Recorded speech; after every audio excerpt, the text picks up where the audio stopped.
How's it going, everybody? This is the video for Spooky Empire Fall 2021. Went into this intending to film as I was going at the con, and that didn't actually happen. So I'm going to have a couple little bits to insert of me talking throughout the recording. I think it's only really one main thing of me talking, actually. And most of it's just going to be me, as usual, doing kind of a after the con recap and splicing in whatever footage I have. So pretty much the same old thing I always do with these videos, whether I want to or not. But one thing is different about this experience, because usually when I go to Spooky Empire, I'm there just as a normal attendee. But this time I was actually there as a vendor, which was definitely a different experience. So I was there with Stabbing Cabin Studios, which is my friend Rob, who has his mostly mask making business, but some other stuff as well. We had some props and stuff for sale and on display and everything, along with some masks and stuff like that. I had some Phantasm props that I made and some axes that I made as well at the booth. And then we also had Austin there, who is working on Executioner with Rob, and I mean, I guess I'm working on that with them too a little bit,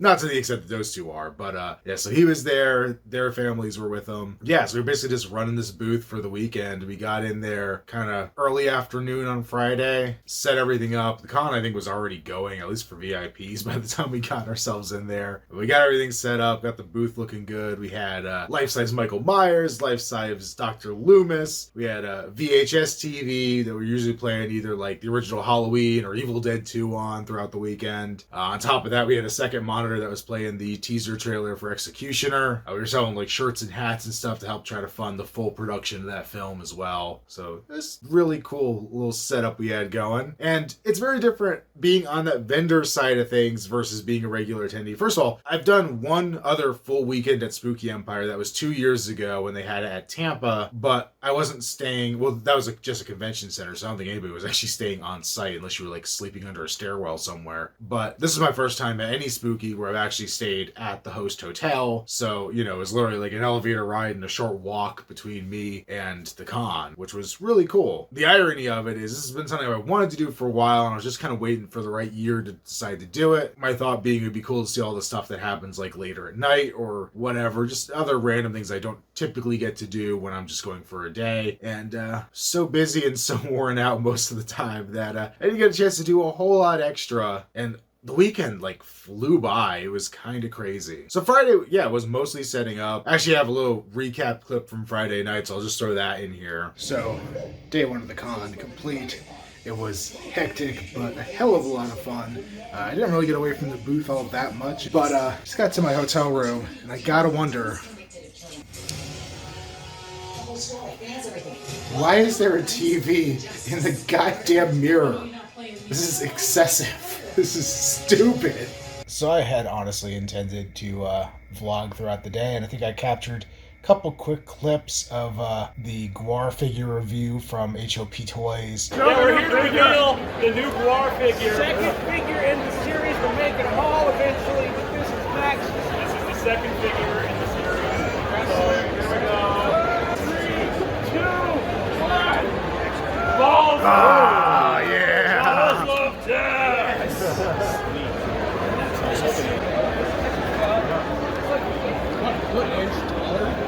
So they are to scale. All the figures are going to be to scale as if like you had the whole band, they would be like the right sizes. And since Balzac is like the tallest member of the band, he's going to be the tallest figure. This is the resin prototype. Brian made the case. He made the wooden box down here. Totally a Brian creation to house the Hot Toys Balzac. You can go on in and get a better view if you want. Official. No pre-orders yet. This is just the reveal. Couldn't do it without all you other Bohams supporting us. Thank you for pre-ordering, for watching this live, for supporting what we do. And then my buddy Rob walking around in his Part 6 Jason costume.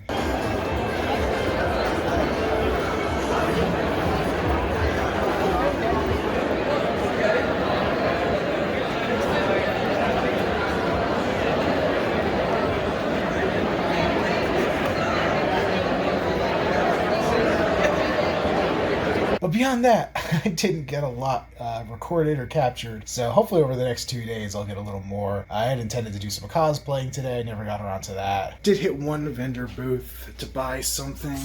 The Creepshow waxwork vinyl, so excited about that. That looks pretty cool. But beyond that, didn't really get to do a whole lot going around the con. We sold off some props.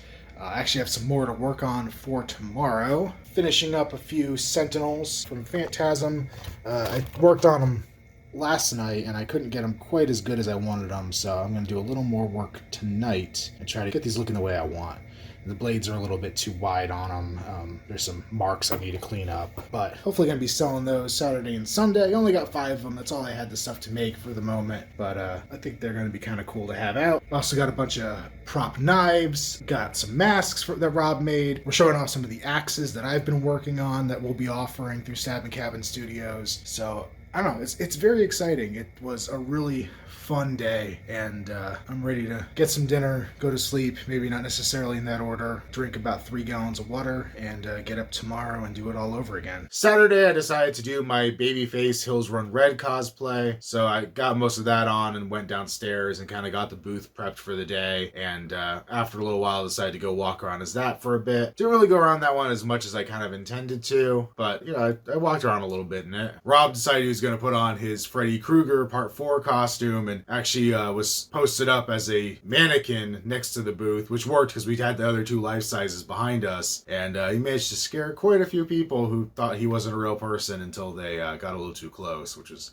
fantastic. One of the other weird things about this con is that I ended up not getting a lot of anything, really. Like, I didn't really make too many purchases, and most of the ones I made were not for myself, they were for other people. One thing I was looking at, Trigger Studios had a booth there, and they had the haunt masks when I was looking on Friday. I need the zombie and the vampire, I think, to complete my set. And then by the time I actually got a chance to try to go to them again, it was like Saturday night, and they had sold out of them. They sold out of most of their stuff, it looks like. They were pretty decimated. The other interesting thing about doing the con from a vendor table is that being at the table, you know, when you're an attendee, you're kind of wandering around and seeing random stuff. This is more like you just kind of let the con come to you in a weird way. So it's kind of neat just to see like people, you know, wandering by and see different costumes or whatever as people were going through, and just getting to talk to people who stopped at the booth as well. Even some people stopped by that watched the channel, so that was like cool. I wasn't expecting anybody to actually like recognize me or anything at the con, so that was unexpected but cool. And late Saturday night, after we kind of packed up the booth for the day, I ended up seeing on the schedule that there was I thought it was a panel at first, but it was actually a movie, a documentary that was being shown. It was the history of metal and horror, and that was really kind of cool to see. That was like at like 10:30 at night. I had a decent little crowd in the little room it was in, and it was a pretty fun documentary. The guy said he'd been working on it for like 7 years. You can kind of see it because like Sid Haig was in it, and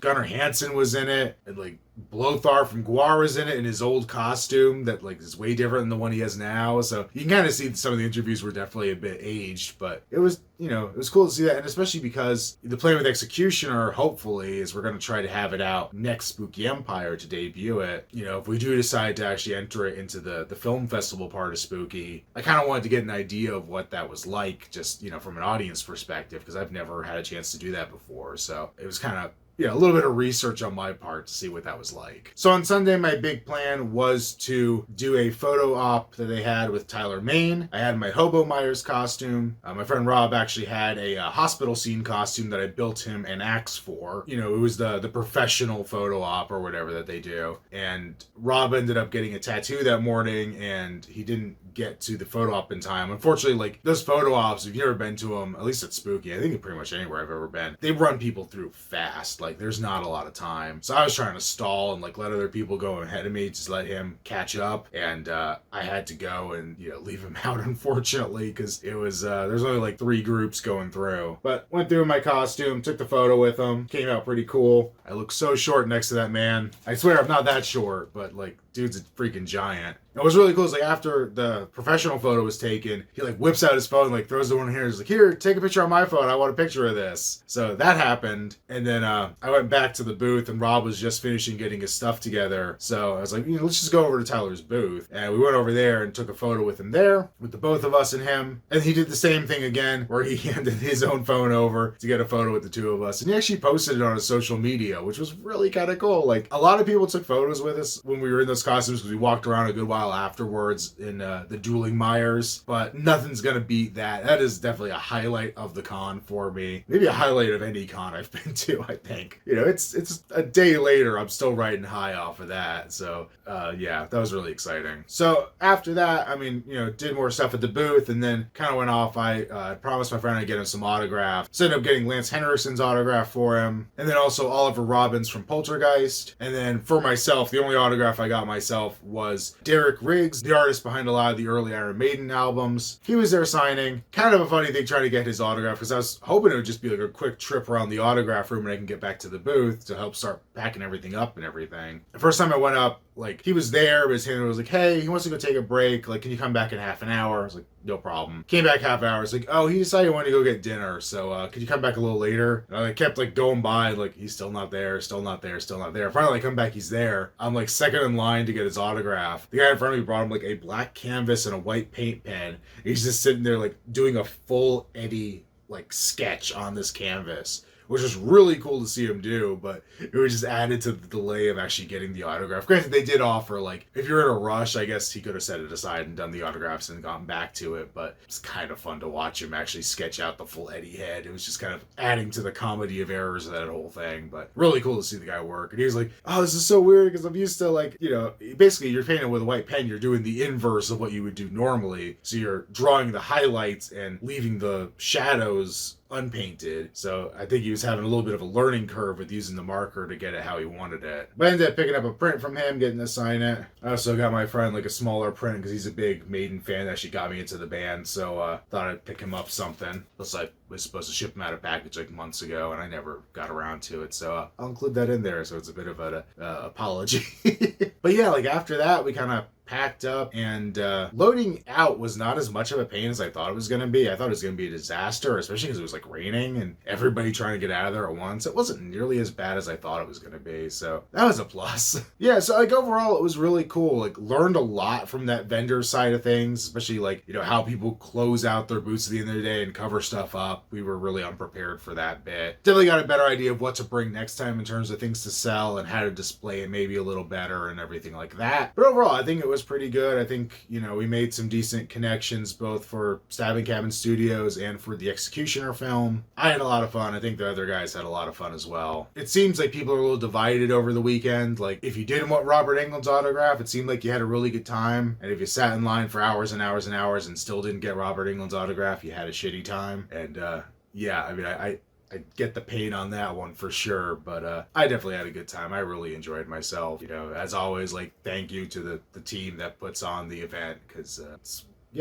just consistently good time at Spooky Empire for me usually. And I really like this venue. This was at the Hyatt Regency. They've done it there, I think, a few times before, but everything's in one big room. And then there's kind of like an outside lobby area that has like a stage and other like cars on display and other like kids zone stuff and things like that. Actually, I think the first time they had the con there, I remember complaining in a video that I feel like they didn't use the space the way they needed to or the most efficiently. They had it down now. They're like, it's set up really well. The aisles are, you know, they get cramped on a busy Saturday, but the aisles are big enough that you usually can maneuver around people, get where you want to go. The areas are set up. I think the first time they did it, like, they didn't really separate the tattoo area from the vendor area, and that's a little more separated now, and it feels a little easier to kind of maneuver through that part as well. And there's plenty of room in the autograph room. Granted, I think they were moving Robert's line mostly out of the room, but you know, for everybody else in there, it seemed like it was pretty manageable from what I saw. But granted, I was kind of going there at non-peak times too, so I might have missed something. But yeah, I think the next two they're planning are going to be back at the Wyndham. One in like the second week of December, which I think I'm supposed to work that weekend, so I'm going to have to try to trade my shift off with somebody else so I could go. And then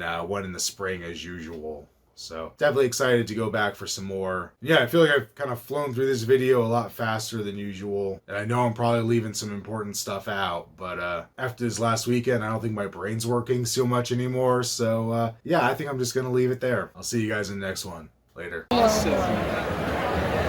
Holy shit. That's great.